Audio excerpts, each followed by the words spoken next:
네, 오늘 우리에게 허락된 말씀 창세기 41장 37절부터 우리 46절의 말씀을 함께 보시겠습니다. 함께 자리에서 일어나셔서 말씀을 한 절 한 절 합독하면서 한 목소리로 함께 읽겠습니다.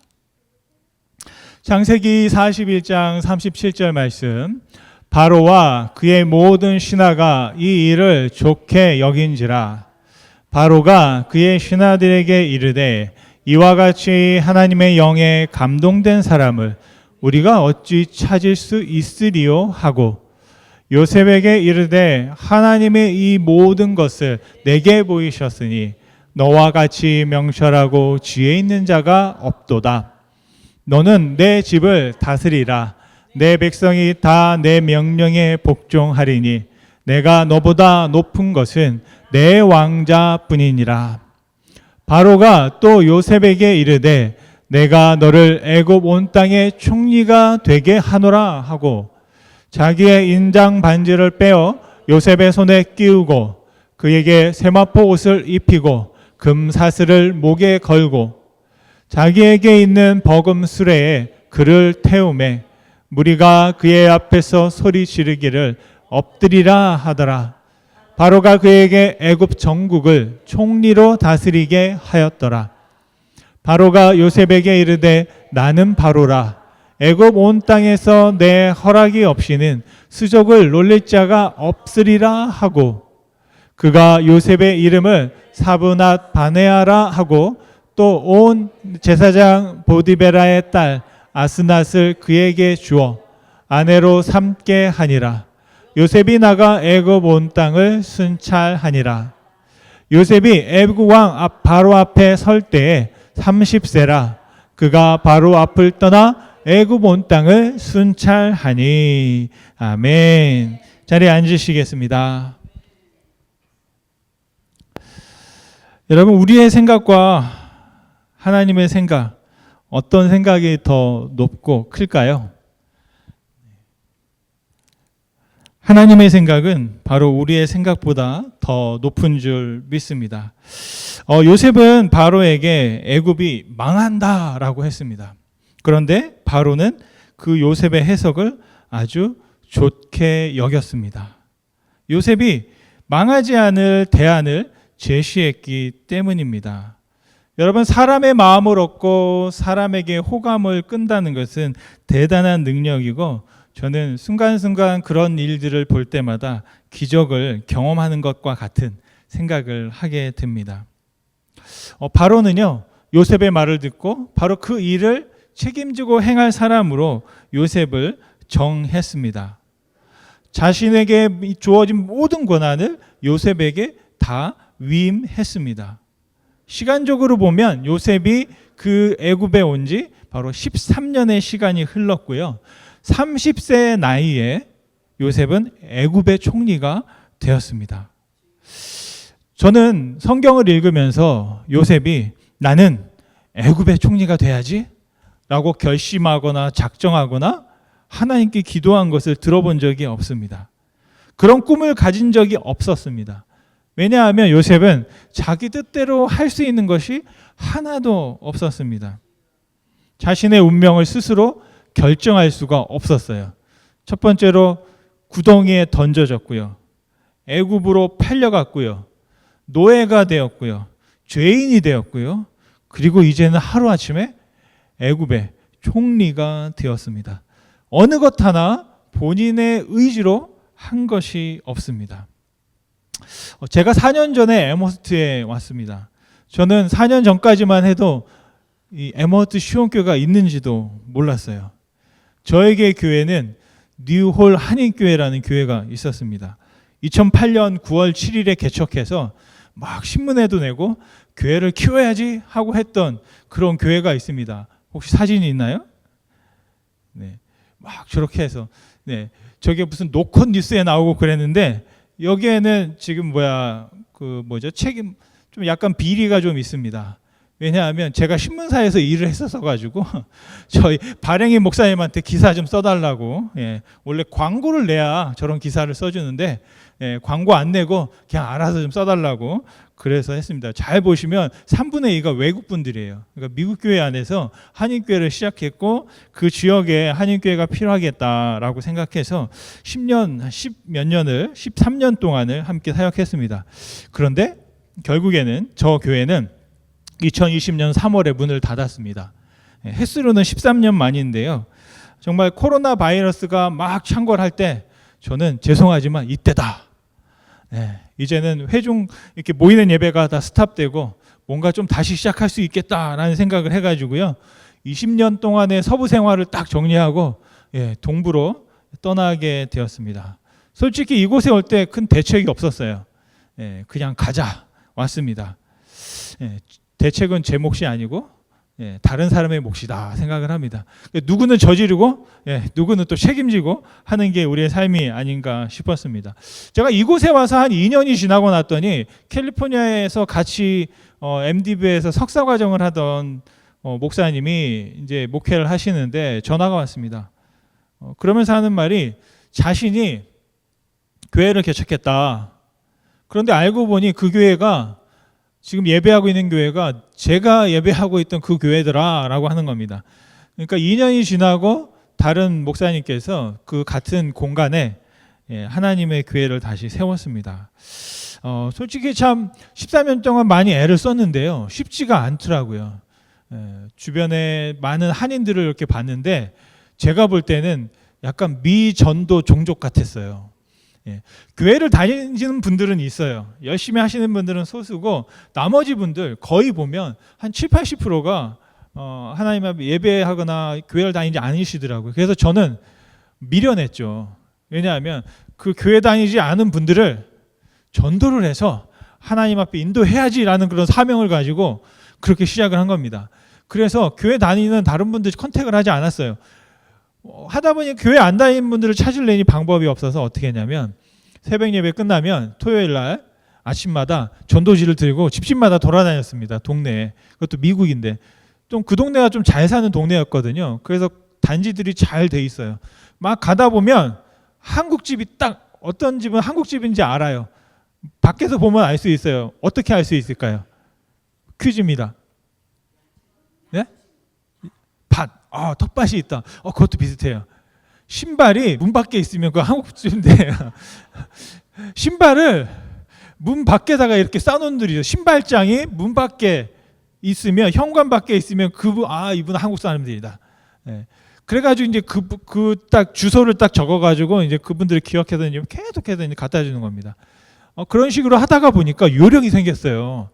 좋은 단지가 있는데 그 단지에는 우편함이 이렇게 모여 있는 거예요. 집집마다 가지 말고 우편함에 집어넣으면 되겠다. 그런데 제가 참 무식했죠. 우편함을 제가 연 거예요. 열고 거기다가 타타타탁 넣고 저 혼자 막 뿌듯한 거예요. 이야, 이런 방법이 있었네. 근데 나중에 지금은 세탁소를 하시는데 그분이 우체국에 근무하신 분이 계셨어요. 그러면 큰일 난다는 거예요. 잘못하면 도적으로 몰린다. 왜냐하면 거기 뭐 체크가 있든지 뭐가 중요한 게 있을 수 있잖아요. 그걸 열고 거기서 빼갔는지 뭘 넣는지 알 수 없기 때문에 큰일 난다는 거예요. 이럴 때 우리가 하는 말이 있죠. 무식하면 용감하다. 그렇게까지 했는데요. 그러면 교회가 좀 부흥해야 되잖아요. 한 2, 3년 동안 아무도 안 오세요. 그래서 한 12명, 13명, 애들이 7, 8명, 성인들이 한 7, 8명 그렇게 하다가 결국에는 조금 부흥하기도 했지만 다시 제자리로 돌아가고 결국에는 그 교회를 이제 닫게 됐습니다. 그런데 그 목사님이 저랑 같이 공부했던 목사님이 전화를 주신 거예요.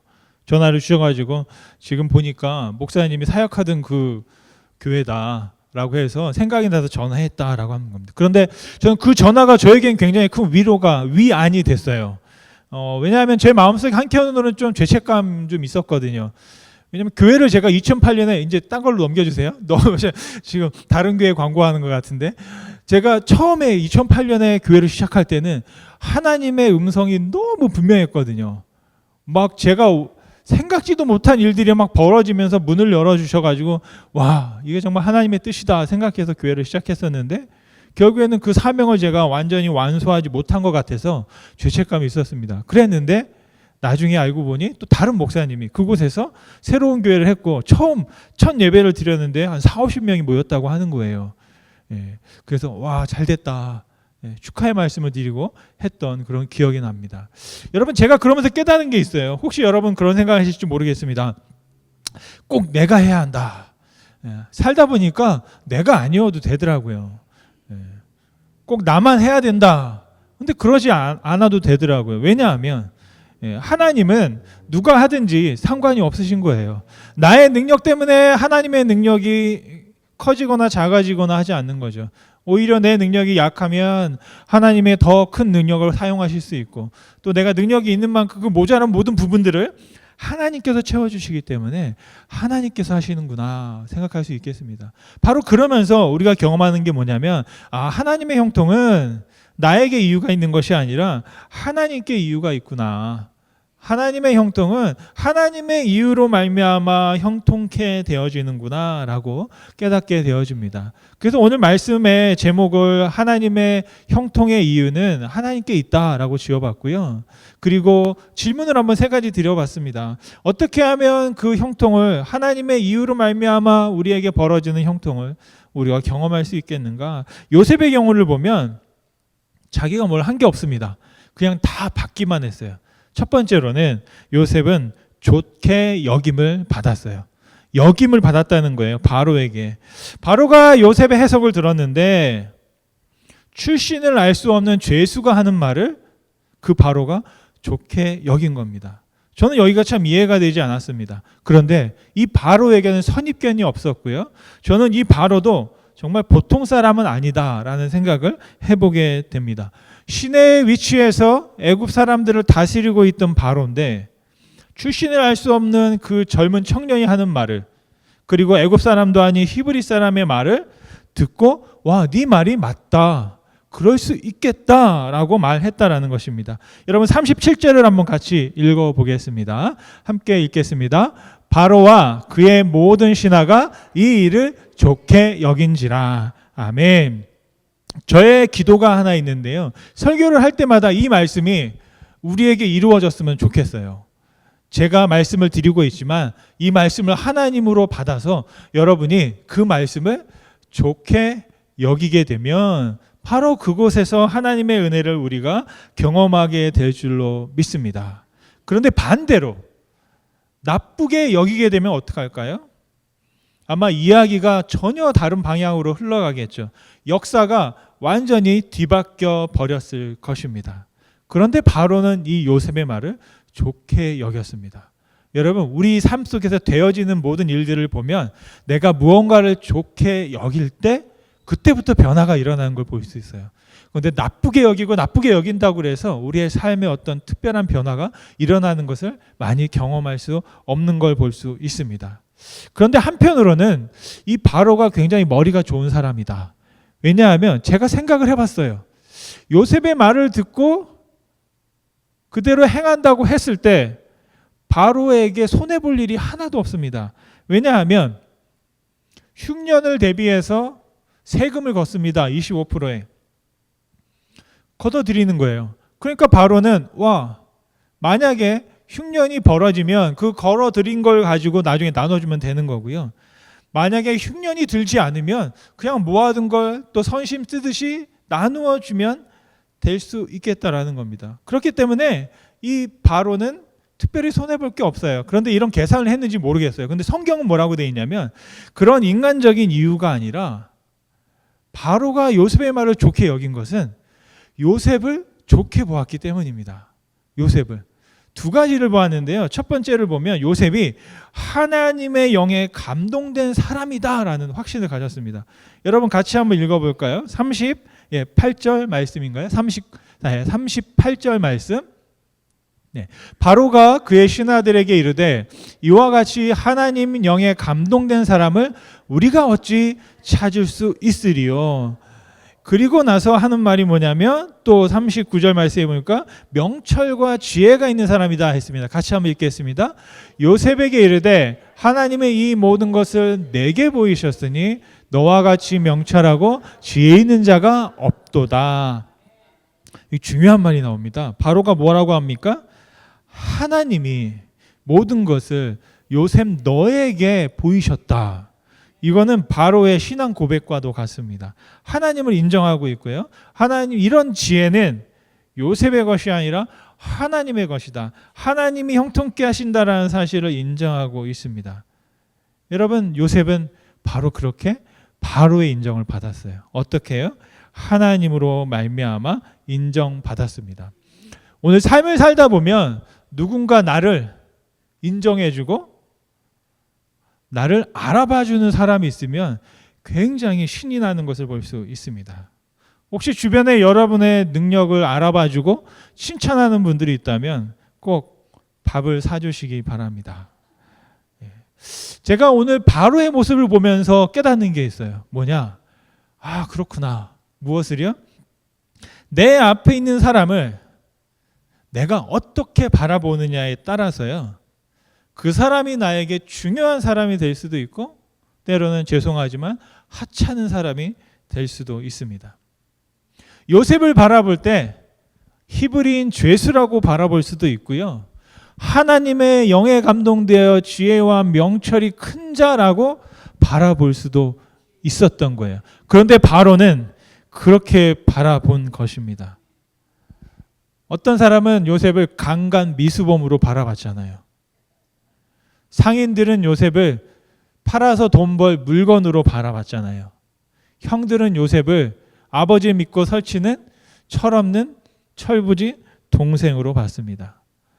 또한 요셉의 아버지 야곱은 자신과 라헬 사이의 의리를 지키기 위해서 요셉이 처음 이때 10번째 아들이지만 11번째 아들이지만 내가 저 아들을 장자로 만들어야지 라고 하는 인간적인 욕심을 가지고 있었던 거예요. 그런데 그 마음을 그 자녀들이 다 알았습니다. 막 채색 옷을 입혀요. 장자가 입는 좋은 옷을 입히는 거예요. 그게 바로 아버지가 내가 어떤 생각을 하고 있는지 보여주는 거죠. 그랬는데 더 문제는 뭐냐면 철없는 요셉이 와, 내가 꿈을 꿨어, 형님. 형들이 나한테 다 절을 하더라고. 이게 도대체 무슨 일이래? 이게 무슨 말이에요? 제가 형이라면 그렇게 들었을 것 같아요. 동생이 와가지고 형 다 필요 없고 내가 장자가 된대. 내가 아버지의 유산 절반 이상을 다 받을 거야. 그런 꿈을 꿨어 내가. 그러면 여러분 어떻게 했습니까? 죄송하지만 없애버리고 싶다라는 생각을 인간적으로는 하지 않을 수 없었을 것 같습니다. 같은 요셉을 보고 다양한 평가들이 있었어요. 같은 요셉이지만 각자의 판단에 따라서 자신 앞에 있는 요셉이 전혀 다른 사람이 되었습니다. 여러분은 여러분 앞에 있는 사람을 어떻게 바라보시고 또 어떤 사람이기를 여러분 기대하십니까? 제가 여러분 앞에 서 있는데 저는 저 나름의 모습이 있지만 저를 여러분이 어떻게 평가하냐에 따라서 여러분이 바라보는 저는 전혀 다른 사람이 될 수 있다라는 것입니다. 그래서 예수님은 뭐라고 말씀하시냐면 마태복음 7장 2절 말씀에 보니까요, 너희가 비판하는 그 비판으로 너희가 비판을 받을 것이요 너희가 헤아리는 그 헤아림으로 너희가 헤아림을 받을 것이니라. 아멘. 비판을 하지 말라는 게 아닙니다. 무조건 침묵하라는 말이 아닙니다. 범죄를 그냥 눈 감아 주어라. 잘못을 그냥 묵인해라 라는 말이 아니에요. 비판을 할 때 하더라도 반드시 기억해라. 무엇을요? 너가 비판한 그 말이 너에게 반드시 돌아간다라는 것입니다. 그렇다면 함부로 비판할 수 없을 것입니다. 다시 말하면 나도 그럴 수 있지. 나도 흠이 있는 사람이지. 그러면서 하는 말이 뭐냐면 헤아리는 대로 헤아림을 받는다. 너희가 넉넉함으로 헤아리면 너희도 그 풍요를 경험할 수 있고 너희가 넉넉함으로 은혜를 베풀면 그 은혜를 너희도 경험할 수 있다 말씀하시는 겁니다. 누가복음 6장 38절 말씀해 보니까 예수님께서 또 비슷한 말씀을 그 앞에 이렇게 붙이셨습니다. 비판보다는 바로 이 말씀이 어떻게 보면 예수님의 본심이 더 담겨 있다고 생각하는데요. 같이 한번 읽겠습니다. 주라, 그리하면 너희에게 줄 것이니 곧 후이되어 누르고 흔들어 넘치도록 하여 너희에게 안겨주리라. 너희가 헤아리는 그 헤아림으로 너희도 헤아림을 도로 받을 것이니라. 아멘. 낭비하면 안 되지만 써야 할 때는 써야 되는 줄로 믿습니다. 여러분, 우리가 아껴야 하는 이유가 무엇입니까? 필요할 때 쓰기 위해서 아껴야 되는 줄 믿습니다. 말씀드리기 죄송하지만 죄송한 게 아니라 조심스러웠지만 지난주에 교회로 편지가 하나 배달이 됐습니다. 그 편지를 딱 뜯어보니 막 손으로 써 있고 무슨 또 그 편지 안에 편지가 있고 체크가 하나 이렇게 들어있는 거예요. 그랬는데 보니까 주소는 저희 교회가 맞는데 그 수표에 받는 그 교회 이름이 좀 다르더라고요. 에머스트까지는 맞는데 뒤에가 좀 달라요. 근데 이게 우리 교회한테 보낸 건지, 근데 아는 분도 아니에요. 모르는 분들이에요. 그런데 제가 막 갈등을 하기 시작하는 겁니다. 왜? 금액을 봤어요. 금액을 봤는데 별로 크지도 않았어요. 한 10,000불 정도 되더라고요. 네, 한 10,000불. 네, 별로 놀라지 않으시네. 네, 10,000불 정도야 뭐. 근데 9,000 얼마 막 이런 체크가 온 거예요. 오 마이 갓. 그래 제가 이게 지금 그때부터 갈등이 생겨서 이게 지금 하나님의 뜻인가? 하나님이 지금 까마귀가 보내주셨나? 막 그러고. 아직 모릅니다. 여러분 기도하셔야 돼요. 내일이나 모레 이제 은행 가서 수표를 보낸 분한테 이제 확인도 해봐야 되고 할 텐데 다음 주에 알려드릴게요. 아마 여러분 또 기도가에서 혹시 체크에 있는 그 받는 사람 이름이 에머트 시온길을 바뀌는 역사가 있을지 잘 모르겠습니다. 꼭 이게 무슨 로또를 하는 것처럼 생각되기도 하는데 그런데 아니 그분이 분명히 체크인데 이제 은행에 보니까 그냥 전화로만 확인해 봤더니 그런 분이 있긴 있대요. 근데 제가 보기엔 저희 교회가 아닌 것 같다라는 이제 그런 생각을 합니다. 여하튼지 간에 나눌 수 있을 땐 나눈다. 여러분 한번 이렇게 넉넉한 마음, 풍요로운 마음을 가질 수 있으면 좋겠다라는 생각을 합니다. 제가 어떤 목사님께서 하셨던 말씀이 제 마음에 항상 남는 게 있는데 어떤 거냐면 많은 의식이 있는데 풍요의식을 갖자라는 말씀 많이 하시더라고요. 풍요의식이 뭐냐면 이렇게 넉넉함을 바라보는 의식입니다. 나누는데 인색하지 않은 마음이에요. 그래서 그 반대는 뭘까 봤을 때 한자로 보니까 핍절이라는 단어가 있더라고요. 그래서 아예 공급이 끊어져서 바닥이 보이는 그런 상태를 핍절하다라고 합니다. 저와 여러분은 좀 더 풍요의식을 가지고 살아갈 수 있으면 좋겠다 생각을 해요. 심리학자들이 사람을 향해서 이렇게 실험을 하는데요. 컵에 물이 반쯤 차여 있잖아요. 근데 어떤 분은 그걸 보고 물이 반이 모자르네 라고 하는 분이 있고요. 어떤 분은 와 반이나 물이 채워져 있네 라고 생각하는 분이 있다라고 합니다. 같은 얘기예요. 다 맞는 겁니다. 물이 반이 없는 것도 맞고 물이 반만 있는 것도 맞고 어떤 분은 반이나 있다라고 생각하는 게 다 맞습니다. 그런데 다 맞는 거지만 그것을 바라보는 태도에 따라서 우리의 삶이 달라질 수 있다라는 것입니다. 로버트 슐러 목사님이 이런 말씀을 하셨는데요. 당신의 삶에서 그 말을 지우십시오. 그 말이 뭐냐면 영원히 불가능이라는 말을 지우라라는 것입니다. 근데 저 말을 저는 이렇게 생각했습니다. 저희는 항상 불가능하잖아요. 우리는 항상 불가능한데 굳이 우리가 불가능함을 우리가 다시 한번 확인할 필요가 없다. 오히려 우리가 불가능하기 때문에 전능하신 하나님을 통해 우리는 가능해질 수 있다라는 그런 믿음의 고백이 우리 가운데 있는 줄 믿습니다. 여러분 우리의 기분이나 감정들은 마음대로 잘 되지 않습니다. 가끔 가족이나 부부 사이에 우리 교회 안에 왜 화를 내냐고 왜 우냐고 막 이렇게 말하는 분들이 있는데요. 저도 울고 싶어서 우는 게 아니에요. 또 저도 화가 나서 어떻게 할 수 없기 때문에 화가 나는 거거든요. 그러니까 감정과 이 기분들은 내 마음대로 되지 않습니다. 그런데 선택할 수 있는 게 뭐냐? 태도는 우리가 선택할 수 있다라는 것입니다. 라트 하틴이라는 분이 이런 말씀하셨어요. 내 마음대로 할 수 있는 유일한 것이 있다면 그것은 생각과 태도다라고 하는 것입니다. 내가 사람을 어떻게 대하느냐 그 태도에 따라서 나에게 고스란히 돌아오게 되어 있다라는 것입니다. 저와 여러분들이 더 나은 사람이 되기 위해서는 내 앞에 있는 사람을 더 나은 사람으로 바라볼 수 있기를 간절히 소원합니다.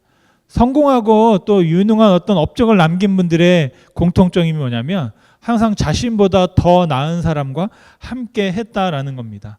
알렌 피치와 바바라 피치라는 분이 결국 해내는 사람들의 원칙이라는 책에서 이런 말을 했습니다. 발전을 위한 가장 확실한 방법은 나보다 나은 사람을 가까이 하는 것이다. 그들이 나를 더 나은 사람으로 만들어준다라고 했습니다. 저는 할 수만 있다면 적극적으로 내 앞에 있는 사람을 나보다 더 나은 사람으로 여기며 살아갈 수 있기를 간절히 소원합니다. 그럴 때 내가 더 나은 사람이 될 수 있다라는 것이고, 그래야 우리가 배울 수 있고 성장할 수 있다라는 것입니다. 애굽 왕이 바로 그런 사람이었어요. 잘 보세요. 누가 더 나은 사람입니까? 요셉이 더 나은 사람입니까? 아니면 바로가 더 나은 사람입니까? 그런데 이 바로는 요셉을 자신보다 더 나은 사람, 자신보다 더 지혜가 큰 사람, 자신보다 더 명철이 큰 사람으로 여겼다라는 것입니다. 어떻게 그렇게 할 수 있었을까? 만약에 이 바로가 자존감이 낮은 사람이라면, 아니, 이름도 없는 히브리인 죄수가 알 수 있는 걸 내가 몰랐다고? 라고 하면서 자기 자신을 탓했을 겁니다. 그런데 자존감이 높은 사람은, 와, 내가 미처 생각하지 못한 이것을 요셉이 생각했구나. 그러면서 오히려 칭찬해주고 그를 내 곁에 두고 그를 통해서 배우게 된다라는 것입니다. 제가 젊을 때, 지금도 아직 한참이지만 책을 읽을 때 좀 비판적으로 책을 읽었습니다. 문제를 찾아내려고 했고 그 어떤 꼬투리를 잡으려고 했어요. 그런데 그렇게 책을 읽어서는 저한테 도움이 되지 않더라고요. 오히려 그 안에서 무엇을 배울까, 무엇을 알아낼까 하는 마음으로 우리가 책을 볼 때 우리에게 도움이 되는 줄로 믿습니다. 여러분, 저와 여러분의 삶 속에서 정말 우리가 어떻게 하면 좋겠습니까? 여김을 받으며 하나님의 형통을 경험할 수 있으면 좋겠습니다. 여김을 받기 위해서는 내가 그렇게 여겨야 한다라는 사실입니다. 여러분, 바로 그 하나님의 은혜를 경험하며 나아갈 때 하나님께서 우리 가운데 형통의 놀라운 경험들을 이루어갈 줄 믿습니다. 두 번째로는요, 요셉은 위임을 받았습니다. 첫 번째, 요셉은 역임을 받았고 또한 위임을 받았습니다. 바로가 요셉에게 후한 평가를 했던 이유가 있습니다. 왜냐하면 요셉에게 그런 자격이 충분하다고 생각했기 때문입니다. 이 바로는요, 망설임 없이 그냥 이 요셉을 총리로 세웠습니다. 그리고 자신의 모든 권력을 요셉에게 다 주었어요. 여러분, 권한을 위임받는다는 것은 그만큼 또 책임을 진다라는 것이죠. 어떻게 보면 이 바로가 굉장히 정치적으로 뛰어난 사람 같아 보입니다. 자신이 모든 걸 요셉에게 좀 떠넘기는 것 아닐까라는 생각도 인간적으로 해보게 됩니다. 죄수가 되었다가 총리가 되었습니다. 엄청난 신분 상승을 했는데 여러분이라면 어떻게 하시겠습니까? 만약에 여러분에게 나오세요, 오늘 여기서 말씀 전해주세요, 아니면 뭘 해주세요라고 여러분에게 한번 요청한다면 여러분 어떻게 하시겠습니까? 아마 대부분 뭐 하라면 못할 것도 없지 하고서 이제 아마 다 하실 것 같아요. 하실 것 같은데, 정말 여러분이 있는 갑자기 여러분을 받아가지고 이 뭐 타운에 시장을 시킨다든지, 정말 미국의 뭐 주의 어떤 지사를 시킨다든지, 미국의 대통령을 하라고 한다면, 이게 정말 얼마나 큰 일이겠습니까? 그 당시에 가장 큰 나라였던 이집트에 총리를 하라는 거예요. 엄청난 책임을 지는 것이죠. 그런데 문제가 하나 있습니다. 요셉은 결정을 할 수가 없어요. 다시 말하면 바로가 요셉에게 부탁한 게 아니에요. 요셉, 한 번만 해줄 수 있어? 라고 말한 게 아니에요. 너는 지금부터 총리야 라고 한 거예요. 너는 총리야 지금. 내가 말했으니까 이 말은 그냥 이미 너는 총리라고 내가 말했어. 그러면 그냥 당신은 총리다라는 겁니다. 이건 거부할 수가 없어요. 명령이기 때문에 순종할 수밖에 없었습니다. 41절 말씀 같이 한번 읽어볼까요? 41절 말씀. 바로가 또 요셉에게 이르되 내가 너를 애굽 온 땅의 총리가 되게 하노라 하고 그냥 임명을 해버린 겁니다. 여기서 만약 저는 못합니다라고 하면 어떻게 해야 될까요? 다시 그냥 감옥으로 가는 겁니다. 여러분은 어떻게 하시겠습니까? 와, 나에게 이런 일이 맡겨지면 아멘 하고 하시겠습니까? 아니면 저는 못합니다 라고 여러분 뒤로 뒷걸음질 치시겠습니까? 제가 보니까 요셉은요, 아무런 군말 없이 그냥 바로가 시키는 대로 하고 있는 것을 볼 수 있습니다. 바로는 그 자신의 권한을 위임하는 증표들을 쭉 주게 되는데요. 42절에서 43절입니다. 그 전까지는 죄수복을 입고 있던 이 요셉이 엄청난 것들을 막 손과 목에 다 차게 되는데요. 같이 한번 읽겠습니다. 42절 말씀. 자기의 인장 반지를 빼어 요셉의 손에 끼우고 그에게 세마포 옷을 입히고 금사슬을 목에 걸고 자기에게 있는 버금수레에 그를 태우매 무리가 그의 앞에서 소리 지르기를 엎드리라 하더라. 바로가 그에게 애굽 전국을 총리로 다스리게 하였더라. 아멘. 한마디로 말하면 임관식이 벌어진 겁니다. 제가 생각하기엔 오히려 감옥이 더 편할지도 모르겠습니다. 아마 전 반반일 것 같아요. 저는 그냥 단호하게 거절하고 저는 그런 거 필요 없고요. 저에게 자유를 주세요. 왜냐하면 그냥 하면 다시 또 보디발의 종으로 살아야 되기 때문에 아직도 종인 거예요. 저는 자유인이니까 저를 자유를 주셔서 고향으로 돌아갈 수 있게 해주세요라고 할 만한데요. 그런 말이 없습니다. 그냥 요셉은 위임을 받은 대로 순종하면서 그렇게 해나가고 있는 모습을 우리가 볼 수 있습니다. 잘 보면 17살의 요셉과 지금 30살의 요셉은 다른 요셉이 되어 있는 것을 우리가 볼 수 있습니다. 여러분, 꿈의 해석은 하나님께 있지만 그 꿈을 이루어가는 것은 누가 합니까? 바로 요셉이 하고 있다는 사실이에요. 여러분, 하나님께서 여러분에게 세우신 꿈, 그 꿈의 해석은 하나님께 있지만 그 해석을 이루어내는 것은 바로 여러분의 믿음에 달려있는 줄 믿습니다. 오늘 이 자리에 함께하고 있는 20대와 30대를 보내는 청년들이 30대와 40대가 되었을 때는 전혀 다른 분들이 되어 있을 거예요. 또 지금 60대와 70대를 지나고 계신 우리 성도님들이 또 70대와 80대가 됐을 때는 또 다른 신앙의 선배들이 되어 있을 것입니다. 여러분, 하나님께서 우리에게 맡기신 일이 있습니다.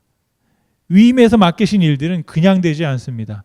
내가 순종할 때, 내가 그 위임 받은 일을 나의 사명으로 여기고 그 일을 이루어 갈 때 우리는 하나님의 형통을 이루게 되는 줄로 믿습니다. 세 번째로는 요셉은 쓰임 받았습니다.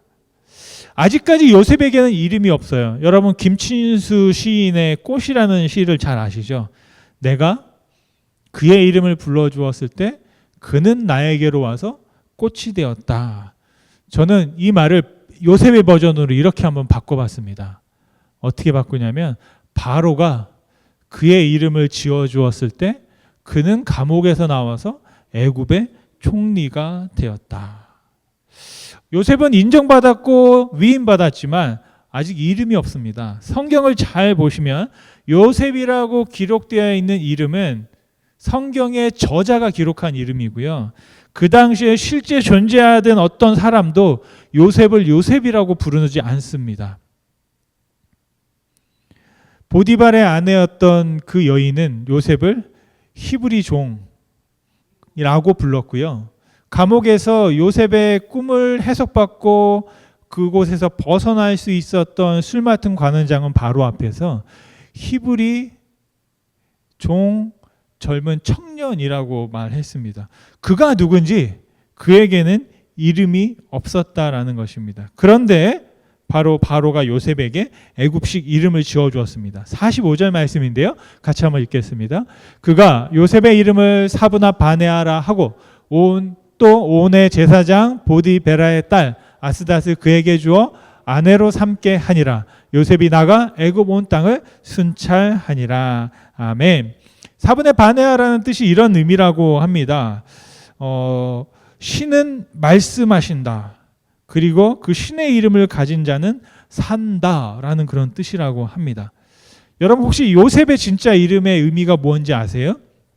요셉의 의미가 뭐냐면 하나님이 아들을 더하신다라는 뜻이에요. 왜 아버지 야곱이 그런 이름을 지었는지 아시겠죠? 야곱과 라헬 사이에 자녀가 없었어요. 근데 마지막에 어렵게 얻은 아들이 요셉이에요. 그러면서 그 요셉을 낳으면서 라헬과 야곱 사이에 우리 사이에 하나님의 아들을 더 많이 주시기를 바라는 마음으로 요셉이라는 이름을 아버지가 붙였다는 것을 알 수 있겠습니다. 이제 요셉은 다른 사람이 됐습니다. 애굽 사람이 되어가지고요. 애굽 전역을 순찰했습니다. 이 순찰한다고 할 때 그 순찰의 의미가 뭐냐면 애굽 위를 운행한다라는 그런 의미가 있어요. 그래서 애굽 전역을 자기가 높은 위치에 있다라는 사실을 알 수 있고요. 또 제사장의 딸과 결혼했다라는 것은 어떤 그 호쿠마 주석에 보니까 주석자가 이런 말을 했습니다. 그 당시에 왕족들은 제사장과 혼인을 했다. 제사장의 가족과. 다시 말하면 이 요셉을 왕족에 준하는 지위로 대우하고 있다라는 사실을 우리가 알 수 있습니다. 그렇게 해서 드디어 요셉은 애굽의 2인자로 쓰임받게 되었다라는 것입니다. 요셉은 인정받았고 위임받았고 쓰임받았어요. 쓰임받아야만 하나님의 형통을 경험할 수 있을 줄 믿습니다. 말씀을 마치면 하나님은 민족의 구원을 위해서 요셉을 감옥에서 건져내셨습니다. 그때 바로 요셉은 30살이었습니다. 46절 말씀을 같이 한번 또 마지막 읽겠습니다. 46절 말씀. 요셉이 애굽 왕 바로 앞에 설 때에 30세라. 그가 바로 앞을 떠나 애굽 온 땅을 순찰하니. 아멘. 17세에 가나안을 떠났기 때문에 최소한 13년의 세월 동안 애굽에 있었습니다. 그리고 최소 3년 이상을 감옥에서 있었습니다. 30살에 총리가 되었다는 걸 보면 딱 누가 생각나세요, 여러분? 예수님이 생각나기도 하죠. 예수님께서 공생애를 30세에 시작하셨습니다. 어찌 보면 이 요셉의 모습은 예수님의 모습을 또 이렇게 예표하는 분이기도 합니다. 여러분, 하나님께서 이 요셉을 사용하시고 또 요셉을 바로에게 인정받게 하시고 형통의 길로 인도하신 걸 볼 수 있습니다. 그런데 예수님도 형통하셨을까요? 좀 다른 부분이 있더라고요. 이 바로의 인정을 받은 요셉, 하지만 예수님은 인정받지 못했습니다. 그리고 요셉은 그 나라의 왕의 모든 권한을 위임받았어요.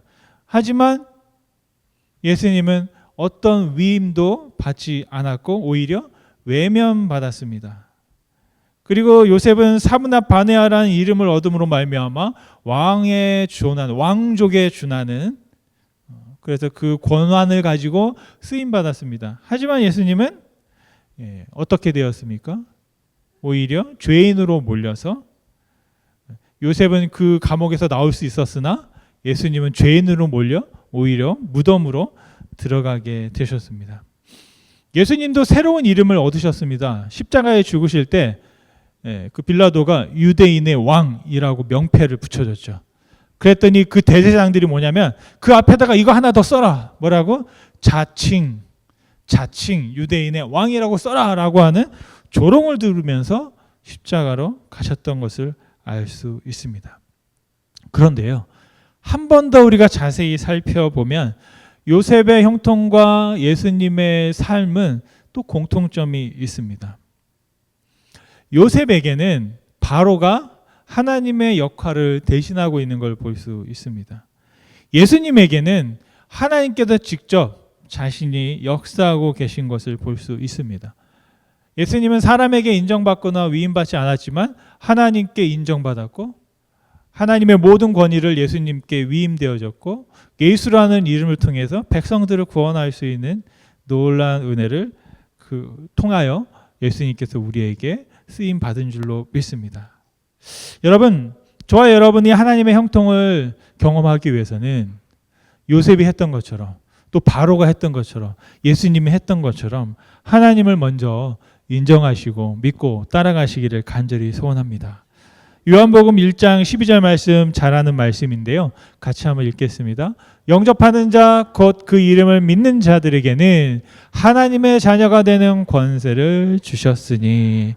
아멘. 하나님은 우리를 당신의 자녀 삼아 주셨습니다. 하나님은 우리를 당신의 자녀로 여겨 주십니다. 그 말은 뭐냐면 하나님은 우리에게 아버지로 여김 받기를 원하신다라는 것입니다. 여러분, 오늘 특별히 아버지 주일을 맞아서 우리가 우리의 육신의 아버지도 있고 또 우리 영의 하나님 아버지가 우리에 계신 줄 믿습니다. 우리가 그분을 아버지로 우리가 여겨줄 때, 믿어줄 때 우리가 자녀로 여김받게 되는 줄로 믿습니다. 여러분, 요셉이 쓰임받을 수 있었던 결정적인 이유가 하나 더 있는데요. 그게 뭐냐면 굳이 하지 않아도 되는 일을 한 겁니다. 흔히 우리 하는 말로 오지랖이 넓은 경우예요. 무슨 말이냐면 바로는 요셉에게 해석을 부탁했어요. 해석만 하면 됩니다. 그런데 요셉은 그 해석 더하기 그 문제를 해결할 수 있는 방법까지 바로에게 제시한 겁니다. 여러분, 저와 여러분의 신앙에도 이런 굳이 하지 않아도 되는 일을 한번 찾아서 할 수 있는 믿음이 있기를 간절히 소원합니다. 어떤 분들은 믿음을 통해서 하나님 나라 가는 것으로 만족하지만 그것뿐 아니라 나의 구원이, 나의 형통이, 나의 믿음이 내가 살고 있는 나의 담을 넘어서 다른 사람에게도 영향을 끼칠 수 있다는 사실을 깨닫고 서로의 삶을 한번 돌아보고 같이 함께 공존할 수 있으면 좋겠다라는 겁니다. 어제 전화가 한 통 왔습니다. 모르는 번호예요. 이상합니다. 82로 시작되니까 한국에서 오는 거예요. 저는 한국에서 전화 올 때마다 이제 막 바짝바짝 이제 갑자기 이제 소름이 돋고 막 이제 이게 뭐죠 이게? 예. 땅구멍이 이렇게 막 딱 돋습니다.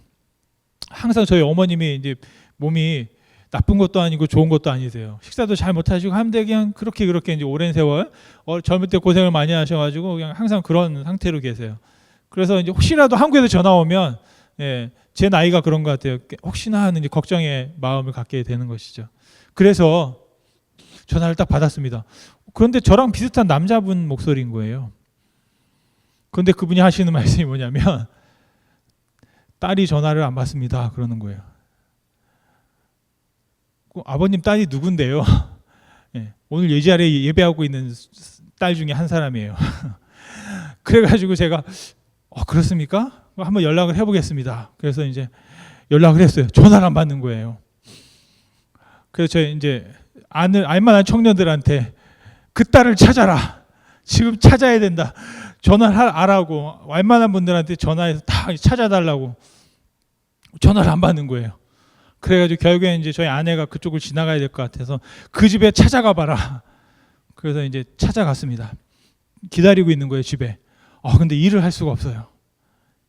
소식을 알아야 되는데 떨려가지고 일을 할 수가 없어요. 그리고 나서 얼마 후에 문자가 왔어요. 연락이 왔어요. 그 딸이 밤에 공부하다가 피곤해서 그냥 잠이 들었는데 지금 보니 너무 꿀잠을 자고 있다. 이제 그런 문자가 온 거예요.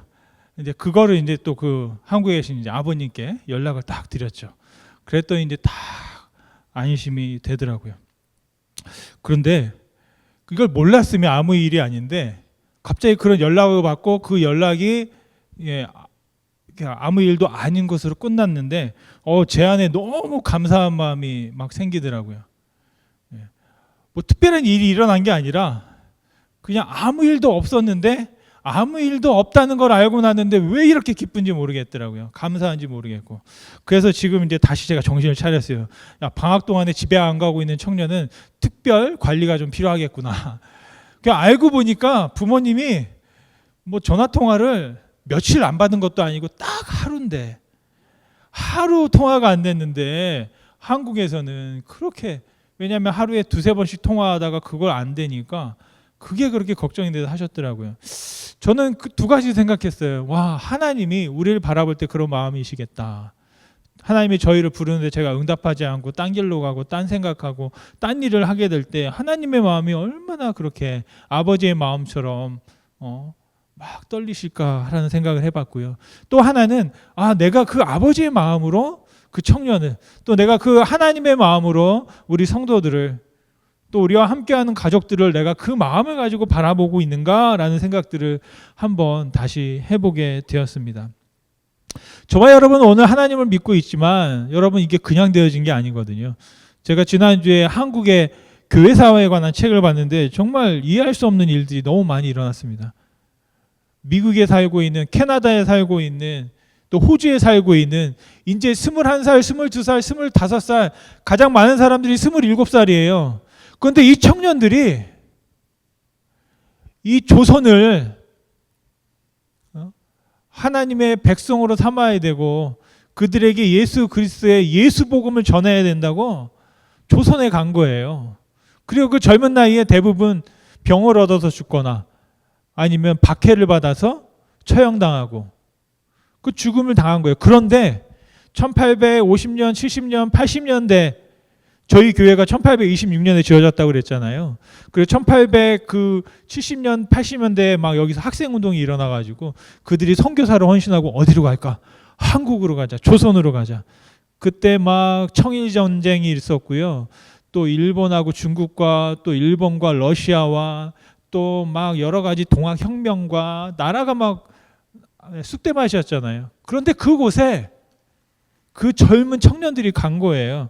가가지고 예수 복음을 전하고 그를 통해서 예수가 전해지게 되고 교회가 세워지게 되고 그러면서 지금에 일어났다라는 것입니다. 여러분, 우리는요, 하나님께서 저와 여러분들에게 분명히 오늘 이 시간 여러분에게 맡기신 일이 있다고 믿습니다. 왜냐하면 내가 살아있기 때문입니다. 살아있다면 하나님은 저에게, 우리에게 분명히 뭔가 맡기신 일이 있어요. 그것을 여러분 사명을 깨닫고 바로 그 사명을 위해서 저와 여러분들이 쓰임받을 수 있기를 간절히 소원합니다. 여러분, 나를 인정해 주시고 나를 사랑해 주시는 그 하나님께 여러분의 삶을 맡겨보시기 바랍니다. 여러분, 하나님께서 맡기신 일을 우리가 감당하기 위해서 우리의 사명이 무엇인지 다시 한번 하나님께 묻고 기도하고 나아갈 수 있기를 간절히 소원합니다. 그래서 우리가 이렇게든 저렇게든 작게든 크게든 쓰임받을 때 우리는 그 일을 통해서 하나님의 형통을 경험하게 될 줄로 믿습니다.